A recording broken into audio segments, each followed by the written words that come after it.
धम्मचक्र प्रवर्तन दिन सोहळा निमित्त काल दीक्षाभूमीवर दाखल झालेले लाखो बौद्ध अनुयायी डॉक्टर. बाबासाहेब आंबेडकर यांना अभिवादन केल्यानंतर आज आपल्या घराकडे परतीचा मार्गावर आहे.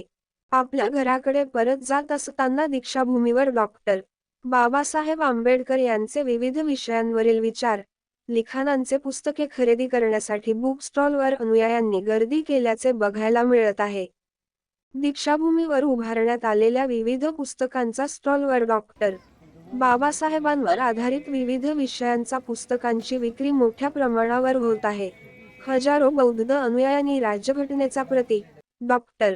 बाबासाहेबांनी लिहिलेले बुद्ध आणि त्याचा धम्म, क्रांती, प्रतिक्रांती, बुद्ध की कार्ल अशा अनेक पुस्तकांची खरेदी मोठ्या प्रमाणात करीत आहे.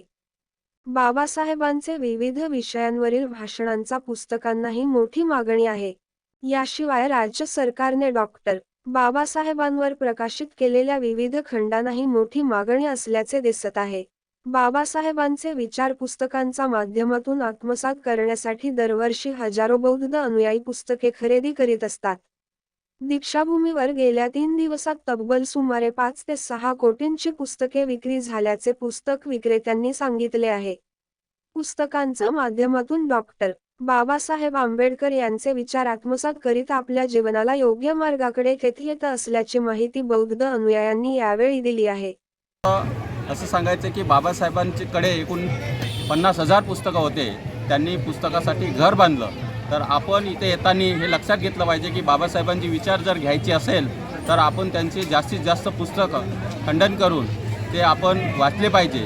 बाबासाहेब बोलले की ज्यांना ज्यांना बौद्ध धम्माचा प्रचार आणि प्रसार करायचा आहे तर कमीत कमी त्यांनी 3 पुस्तकं वाचली पाहिजे.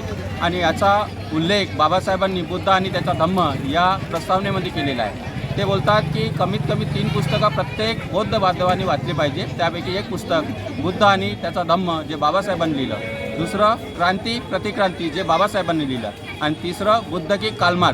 हे तिन्ही पुस्तकं बाबासाहेबांनी लिहिले. हे पुस्तकं जर आपण वाचले तर आपण बौद्ध धम्म का स्वीकारावा हे आपल्याला लक्षात येईल. मैं गुजरात से आता हूँ, वहाँ के मेहसाना डिस्ट्रिक्ट से हूँ और हम नागपुर में आए दिन आते रहते हैं. खास करके ये जो अशोक विजयादशमी होती है जिसके दिन जिस मंगल दिन को बाबा साहब ने फिर से धम्मचक्र को परिवर्तन किया, मतलब उसको फिर से अनुवर्तन किया, तो हम यहाँ आते हैं तो साथियों आप देखते हैं कि पूरे भारत में विजयादशमी का ये मेला एक ऐसा मेला है जो ऐसे तो धार्मिक मेला है लेकिन सबसे ज़्यादा इस मेले में साहित्य की बिक्री होती है. मतलब ये जो इस देश के अंदर बाबा साहब के जाने के बाद साहित्य के माध्यम से जो बाबा साहब आए और जो साहित्य का विमर्श चालू हुआ पूरे देश के अंदर, तो हमारे जो मूल निवासी बहुजन हैं उनके अलावा भी जो भारत के सारे नागरिक हैं वो साहित्य के माध्यम से बाबा साहब और उनके जो साथी सहयोगी लोग थे उनके आगे भी जो हमारे महामानव हो गए और भारत का जो सत्ता इतिहास है उससे वाकिफ़ हो रहे हैं. अगर ये मेला ऐसे ही चालू रहा आने वाले समय में पूरे भारत में एक बाहर आएगी साहित्य के माध्यम से. जो हमारे भारत के महानायक है और जिन्होंने समता, स्वतंत्रता, बंधुता के लिए इस देश के अंदर काम किया और देश की सारी जनता के लिए न्याय, आर्थिक, सामाजिक देने का जिन लोगों ने काम किया, ये साहित्य हमारे इस दीक्षाभूमि के माध्यम से पूरे देश में पहुंच रहा है. इसलिए हम लोग हर विजयादशमी के दिन हम आते हैं, हमारे दोस्त आते हैं, कोई ना कोई आता है.